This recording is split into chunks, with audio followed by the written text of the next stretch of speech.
राधे राधे, जय श्री कृष्ण। अनोखी शादी लड्डू गोपाल मेरे न्यू चैनल में आपका स्वागत है। आपको मेरे नए चैनल की लड्डू गोपाल की शादी की तैयारियों की बहुत बहुत बधाइयाँ हों। मेरे लड्डू गोपाल की शादी के लिए अनोखी शादी लड्डू गोपाल ये नाम क्यों रखा? क्योंकि इन्होंने अपनी जो शादी की तैयारियां थी वो बड़े अनोखे ढंग से कराई। बड़े बड़े इन्होंने अनोखे एक्सपीरियंस दिए, तजुर्बे दिए और अनोखे तरीके से इन्होंने जो तैयारियां कराई उसका जो मेरे को एक्सपीरियंस हुआ वो मैं आपसे शेयर करने जा रही हूँ। 1 to all मैं उसमें कुछ भी मिलावट नहीं करूँगी। जो मेरे साथ घटनाएं घटी और किस तरीके से इन्होंने अपने शादी की तैयारियां कराई, मैं वो 1 to all आपको सारी बातें बताऊंगी।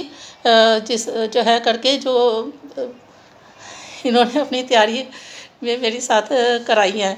और उससे पहले मैं ये बताना चाहती हूँ कि मेरे पास लड्डू गोपाल मैं कैसे आए, मैं लड्डू गोपाल से कैसे मिली, ये मेरी लाइफ में कैसे आए।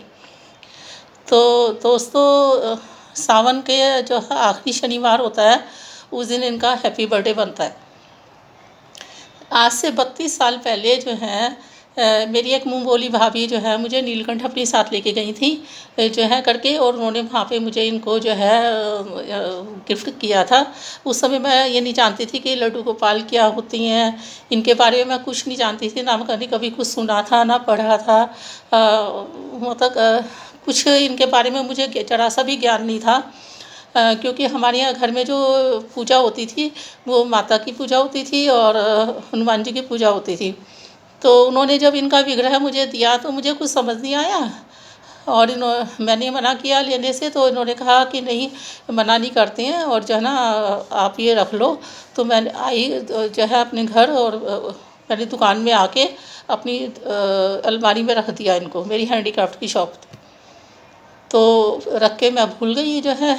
अब 4-5 महीने बाद जब भाभी जी आई तो उन्होंने पूछा और लड्डू गोपाल की सेवा कैसे चल रही है, जो है कैसा चल रहा है। श्रृंगार वगैरह ले लिया था, उनके कपड़े वगैरह ले लिए थे। तो मैं ना चुप खड़ी रही, मुझे कुछ पता ही नहीं था उनके बारे में जो है करके। अब वो सब बात समझ गई कि इसे कुछ नहीं मालूम है ऐसे ऐसे करके। तो उन्होंने मेरे को कहा कि क्या बात है, तुमने लड्डू गोपाल की पोशाक वगैरह नहीं ली जया करके। तो मैंने कहा पोशाक ज्वेलरी मुझे तो नहीं मालूम कुछ भी। तब उन्होंने कहा चल मेरे साथ मार्केट चल और मैं तेरे को दिलाती हूँ। मैंने कहा नहीं, आप मुझे ना बता दो कैसे कैसे क्या क्या करना होता है, मुझे तो कुछ मालूम नहीं है। तो उन्होंने मुझे सब कुछ बताया डिटेल में और फिर मैंने मार्केट से पोशाक इनकी ज्वेलरी वगैरह सारा मतलब लिया सामान और फिर मैं घर चली गई। अब मैं जब घर लेके गई इनको तो हमारी मदर ने कहा कि हमारे यहाँ तो इनकी वो नहीं करते हैं जो है पूजा, और इनकी तो बहुत सेवा होती है, कौन करेगा सेवा, हम तो करेंगे नहीं। तो अगर कर सकती है अपने बेस पे तो तू रख ले, क्यों तू बाहर बहुत जाती है, क्यों मेरे ना बाहर के टूर बहुत लगते हैं। तो मैंने कहा ठीक है। मैंने जब लड्डू गोपाल को अपने यहाँ स्थापित किया तो मैंने इनसे पहले ही हाथ जोड़ के माफ़ी मांग ली कि मैं सुबह से रात तक चली जाती हूँ जो है करके, और जब मैं बाहर जाऊँगी तो आपको ऐसे ही रहना पड़ेगा। कुल मिला के इस तरह से टाइम बीतता रहा और 2010 में इनको 18वां साल लगा। जब इनका हैप्पी बर्थडे आया सावन के आखिरी शनिवार को तो मेरे मुंह से ऐसे ही निकल गया नेचुरली, जैसे इनका हैप्पी बर्थडे बनाया मैंने तो मेरे मुंह से ये निकल गया कि अब तो 18वें साल में लग गए लल्ला जो है, अब तो बड़े हो गए। अब मेरे मुंह से ये क्या निकल रही थे शब्द। और इन्होंने तो जो अपनी शादी की तैयारियां कराई ना, जैसे कोई जिद पकड़ लेता है ना ये जह करके बच्चा, ऐसी तैयारियां करा दी शुरू इन्होंने कि बस मैं तो हैरानी रह गई। मैंने कभी सोचा भी नहीं था कि इनकी शादी करनी है, कभी ख्याल नहीं आया या मतलब किसी से सुना हो इनकी शादी के बारे में, कहीं पढ़ा हो, कुछ भी तो हो तो मतलब दिमाग में कभी भी तो आया हो कि इनकी शादी वादी के चक्कर में। लेकिन क्या हुआ, जैसे ये मेरे ये मुंह से निकला और उसके थोड़े दिन बाद ही हम लोग कुछ लोग खाटू श्याम गए। तो खाटू श्याम में जब हम गए तो जैसे ही वहाँ पे अंदर जाते हैं तो मार्केट पड़ती है रास्ते में। तो अब तो काफ़ी चेंज है, पहले 200 2010 की बात बता रही हूँ, तो उस समय माहौल अलग ही था। तो हम जब अंदर जा रहे थे वहाँ खाटू श्याम, तो रास्ते में जो मार्केट सा पड़ा, तो ऐसा लग रहा था जैसे कोई मेला लगा हुआ हो। तो उसमें जो है जब हम एंट्री कर रहे थे, तो वहाँ पे खूब अच्छी अच्छी दुकानें थी। उसमें लड्डू गोपाल की सुंदर सुंदर पोशाक, गहने, ज्वेलरी वगैरह, सिंहासन, इतनी सुंदर सुंदर चीज़ें थी। उन्हें देख के ना बहुत मन ललचा गया मेरा, और मैं ना वहाँ रुक के देखने लगी पोशाक। अब जैसे मैं पोशाक देखूं, तो पोशाक को हाथ लगाती थी तो ऐसे निकलने लगा। वहीं से तैयारियां हुई शुरू, इनकी शादी की तैयारियां खाटू श्याम से ही शुरू हुई। और वहाँ पे मुंह से निकलने लगा, ये मैं कान्हा के लिए ले लूँ, उनकी शादी के लिए ले लूँ, गोपाल की शादी के लिए ले लूँ, बहुत अच्छी लगेगी शादी में, बहुत अच्छी लगेगी पोशाक, ऐसे बोल रही मैं। और मेरे साथ वाले बोल रहे किसकी शादी, कैसी शादी, कौन से कान्हा की शादी, जो है किसकी शादी कर रहे हो, इस तरह से वो पूछने लगे। मैं भी सोच रही, मैंने कहा हाँ शादी, कैसी शादी, किसकी शादी, मुझे कुछ समझ ही नहीं आ रहा मैं बोल क्या रही हूँ, मुझे खुद ही नहीं समझ आ रहा कि मैं क्या बोल रही हूँ। फिर मैं शॉप वाले से भी बोलने लगी कि भैया ज़रा अच्छी अच्छी पोशाक दिखा दो, इनकी शादी, लड्डू गोपाल की शादी है ना, तो उसमें उनको पहनाने के लिए बहुत अच्छी सुंदर सुंदर दिखा दो। अब जो है करके वहाँ से पोशाक ली। मैं दूसरी आगे दुकान में गई, तो वहाँ पे और भी सुंदर थी, मैंने वहाँ से भी लिया कुछ चीज़ें। तो वहाँ पे भी निकल रहा है लड्डू गोपाल की शादी के लिए ये ले लूँ, ऐसे करके ज्वेलरी बहुत सुंदर लग रही है, ये ले लूँ। अब फिर वो लोग मेरे साथ में थे, वो बोल रहे कि हमें समझ नहीं आ रहा कि लड्डू गोपाल की शादी, किसकी शादी कर रहे हो, किसकी शादी के लिए ले रहे हो तुम, किसकी शादी में लेके जाओगे इनको, जो है करके। इस तरह से होता रहा जो है। 2-3 शॉप से हमने सामान मैंने परचेज की, और फिर आगे गई थोड़ा सा, तो वहाँ पे बहुत सुंदर से जैसे सिल्वर के जो है छतरी वाले जो है ना सिंहासन थे, बहुत सुंदर सुंदर सिंहासन थे। उनको देख के मैंने सिंहासन उठाया, मैंने कहा ये लड्डू गोपाल की शादी के लिए अच्छा रहेगा ना, बारात में सुंदर लगेंगे इसमें बैठे हुए जो है करके। अब मेरे साथ वाले तो परेशान हो गए, वो कह रहे कि किसकी शादी में लेके जा रहे हो, किसकी बारात में ये अच्छे लगेंगे, तुम्हारे पास तो सिंहासन है ऑलरेडी, फिर किस लिए ले रहे हो। मैंने कहा नहीं शादी में बहुत अच्छा लगेगा ना उन्होंने। अब जो वो मैं बस मेरे मुंह से यही निकल रहा था शादी, और फिर मैं सोच रही थी मैं क्या बोल रही हूँ, मैं खुद ही सोचती थी क्या बोल रही हूँ, मैं कुछ उसमें सेंस में नहीं थी। बस मेरे मुंह से यही निकल रहा था लड्डू गोपाल की शादी, लड्डू गोपाल की शादी, खुद से ही निकलता चला जा रहा था, और मैं सामान परचेज किए चले जा रही थी। वहाँ से परचेजिंग करी। फिर जब मंदिर के लिए आए हम, तो जैसे अब मंदिर में है ऐसा माहौल नहीं था। पहले जो खाटू श्याम जी के दर्शन होते थे तो चौखट से हो जाते थे, बिल्कुल वहाँ जाके स्पर्श करके वहाँ से दर्शन होते थे, और आगे छोटा सा बरामदा था। तो हमने दर्शन किए, दर्शन करने के बाद वहाँ बरामदे में जब आए, तो वहाँ पे जल पड़ रहा था। पहले जल बरामदे में ऐसे करके तख्त लगा हुआ था, और वहाँ पंडित जी उस पर वहाँ खड़े होकर बांटते थे। तो हमने जल का आचमन वगैरह लिया। फिर मैंने कहा इतने से जल से क्या होगा, तो उनका और कितना जल लोगे। मैंने कहा तो लड्डू गोपाल की शादी के लिए चाहिए ना हमें, तो लड्डू गोपाल की शादी के लिए जल चाहिए। मैंने कहा एक कैन ले आओ, कैन भरवा लेते हैं, उसमें ना जो बाराती लोग आएंगे ना, जो लोग आएंगे उनको कुछ मतलब प्रसाद के रूप में थोड़ा सा देंगे ना, तो ये जल दे देंगे। वो कह रहे कि किसकी बारात आ रही है, किसकी शादी की आ रही है, किसकी शादी कर रही हो तुम, कौन से बाराती आएंगे, किसको जल पिलाना है ये। और मेरे पास बार बार ये निकल रहा लड्डू गोपाल की शादी नहीं करनी, लड्डू गोपाल की शादी के लिए जो है। अब वो ना मुस्कुराने लगे, जो है हमारी साथ वाले एक भैया थे, तो वो कह रहे कि लाओ मैं लेके आता हूँ जल, वो केन मैं लेके आता हूँ। वो केन लेके आए, और उन्होंने बोला पंडित जी को, पंडित जी सुन ही रहे थे जो है सब कुछ, तो पंडित जी आप ना इस केन को पूरा भर दो, इन्होंने शादी में है ना बरातियों को पिलाना है। इस तरह से वहाँ पे मतलब हम लोग आए, मैं घर आ गई। अब घर आके तो मेरे अंदर ना बावलापन और बढ़ता चला गया। मैं अपना बिजनेस भूल गई, सब कुछ भूल गई जो है ना, सारा काम धंधा सब भूल गई मैं अपना जो है। और बस लड्डू गोपाल की शादी, लड्डू गोपाल की शादी, बस एक ही रट थी लड्डू गोपाल की शादी। वहाँ पे हर पंडित जी से मैं पूछती थी लड्डू गोपाल की शादी कैसे होती है, किससे होएगी, कैसे होएगी, जो है बस मेरा एक ही काम रह गया था कि लड्डू गोपाल की शादी करनी है, तो कैसे होनी है मुझे खुद ही नहीं मालूम है कैसे है, सब लोगों से पूछना।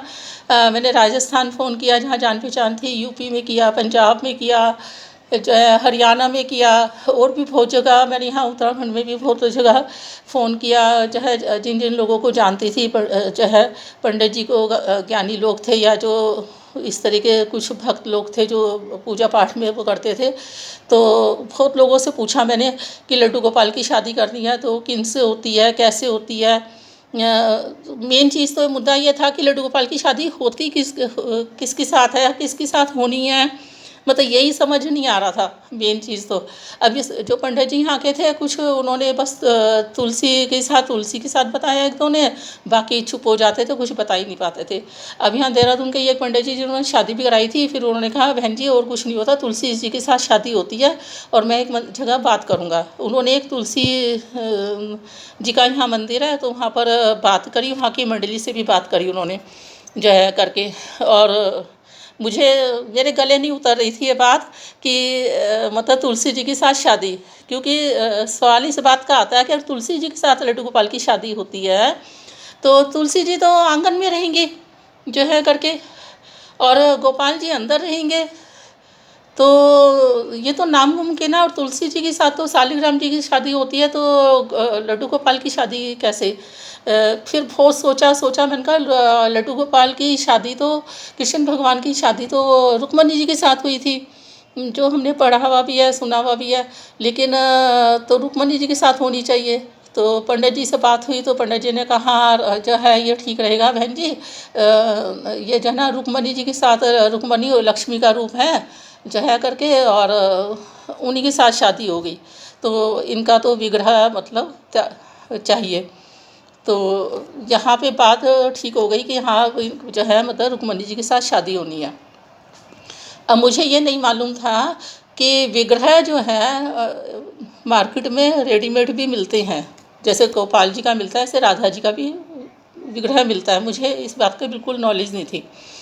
अब मैं सारे जितने भी यहाँ के देहरादून के ज्वेलर्स थे सबके पास गई, एक एक करके कहाँ कहाँ पूरा मार्केट मैंने छान दिया, कहीं मुझे विग्रह मिलने को तैयार नहीं था। मैंने काफ़ी रिक्वेस्ट भी करी कि मुझे विग्रह मतलब इनका बना दिया जाए, तो उनका ये कहना था कि वो दिखाते थे लक्ष्मी जी की मूर्ति जिसमें 4 हाथ थे, तो मैंने कहा तो 4 हाथ में तो लक्ष्मी जी की हो गई, तो विष्णु भगवान जी की जो है साथ हुई, तो रुक्मणी जी के तो 2 ही हाथ हैं, तो रुक्मणी 2 हाथ वाला मुझे विग्रह चाहिए। नहीं मिला, मुझे किसी ने नहीं बना के दिया जो है करके। मैं बहुत हमने टाइम वो लगाया, उसमें नहीं मिला। अब इतना करते करते में जो है ना हमारे दिवाली आ गई जो है करके। अब सब लोग ये बोलने लगे तुमने शादी करनी थी मैडम, और जो है आप इसी चक्कर में यहीं फंस के रह गए विग्रह के चक्कर में ही, और बैंड वगैरह कब बुक कराओगे, एकादशी पे शादी है तो कुछ भी नहीं मिलेगा, बाद में बुक नहीं होगा। और फिर मेरे को भी ध्यान आया, मैंने कहा हाँ मैंने बैंड वगैरह तो कुछ बुक कराया नहीं, हमने शादी की तैयारियों की तरफ ध्यान दिया। अब हम विग्रह को तो भूल गए, बिल्कुल दिमाग से भी निकल गया।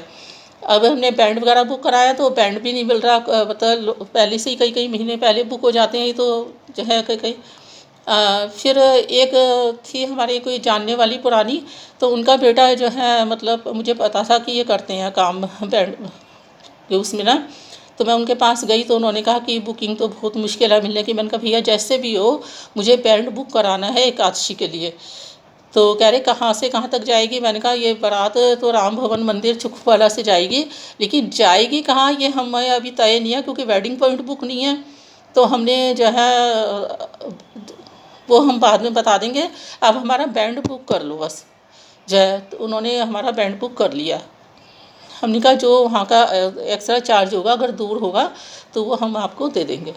उसके बाद हमने कैटरिंग बुक करी। कैटरिंग भी हमारे को इतनी मुश्किल से मिली जो है करके, क्योंकि टाइम बहुत शॉर्ट रह गया था। फिर वो भी हमारे गुरु भाई थे तो उन्होंने कहा कि तुम चिंता मत करो जो है करके, वो क्योंकि वेज चाहिए, बर्थ का खाना चाहिए सारा जो है ना वो करके, तो ये तो हर कोई कैटरिंग वाला बनाएगा नहीं। तो एक हैं गोयल जी, तो उनके से मैं बात करता हूँ, तो उनकी कैटरिंग हमने बुक करा ली। कैटरिंग बुक हो गई, सिर्फ उनको भी जगह बतानी थी कि कहाँ पर होना है। 2 चीज़ें हमारी निमट गई। हमने दिल्ली से डांडिया पार्टी बुक कराई डांस के लिए, वो भी हमारी बुक हो गई। जो है करके सब हमारी तैयारी हो गई। फिर यहाँ पे हमने राधा रुक्मणी जी की जो है पोशाक वगैरह खरीदी यहाँ से, जो है करके उनकी ज्वेलरी वगैरह खरीदी। अब देखो ये ना खाटू श्याम से अपनी सारी परचेजिंग करके आ गए थे, सारी परचेजिंग ये खाटू श्याम से करके आ गए थे अपनी। उसके बाद भी इन्होंने राधा जी के साथ जो राधा रुक्मणी जी की जो पोशाक वगैरह यहाँ से ली गई, तो दोबारा से अपनी सारी उनकी मैचिंग की सारी इन्होंने अपनी परचेजिंग दोबारा से की इन्होंने, उसको एक तरफ रखवा दिया, सारी परचेजिंग की। अब सवाल इस बात का भी आया एक कि लड़के वालों की तरफ से तो मैं हूँ, तैयारी तो सारी मैं लड़की वालों की चाहे लड़कों वालों की, सारी तैयारी तो मैं ही करूँगी। लेकिन एक इंसान होता है ना लड़की वालों की तरफ से खड़ा होने के लिए, सगन कौन देगा, बारात आएगी तो उधर एक मतलब हमारे को शो करना है इस बात का कि कौन मतलब वेलकम करेगा, कौन जो है लड़की की विदाई करेगा, तो एक तो इंसान चाहिए उसके लिए भी। तो ये सोची थी किससे बात करूं, तो मेरी दुकान के सामने एक दूध की दुकान है, वहाँ गढ़वाली है वो, तो मैं उनके पास गई शाम के टाइम।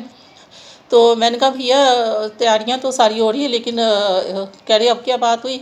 मैंने कहा ये है कि लड़की वालों की तरफ से कोई चाहिए हमारे को खड़ा होने के लिए, वो सिर्फ ₹1.25 और एक नारियल दे दें हमारे को, और इतना खर्चा तो उनको करना पड़ेगा सगन के लिए, बाकी उनको कुछ भी नहीं खर्चा करना है, सारा खर्चा मैं कर रही हूँ।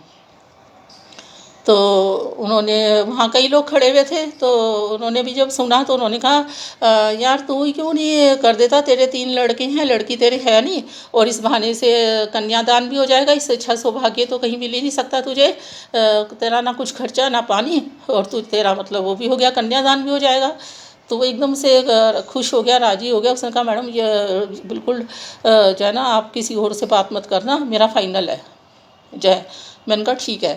तो अब ये भी हमारा मतलब लड़की वाले भी हो गए। अब हमने कार्ड का मैटर भी बना दिया हमने, जब लड़की वाले तैयार हो गए तो अब लड़की वालों की डिटेल भी मिल गई हमारे को, और फिर हमने पंडित जी से कार्ड का मैटर बनवा के कार्ड छपने दे दिए। लेकिन उसमें अभी हमारे पास वेडिंग पॉइंट नहीं था, बारात कहाँ जानी है, तो हमने अभी जगह उसमें छुड़वा दी थी कार्ड में कि अभी प्रिंट मत करना जो है, पर मैं कार्ड छपने दे आई थी। अब क्या हुआ कि वेडिंग पॉइंट की बात आती है। वेडिंग पॉइंट के लिए मैंने देहरादून शहर का एक एक जगह छान दी, धर्मशाला क्या, होटल क्या, सब जगह मैंने देख ली, पर मुझे कहीं भी वेडिंग पॉइंट नहीं मिला।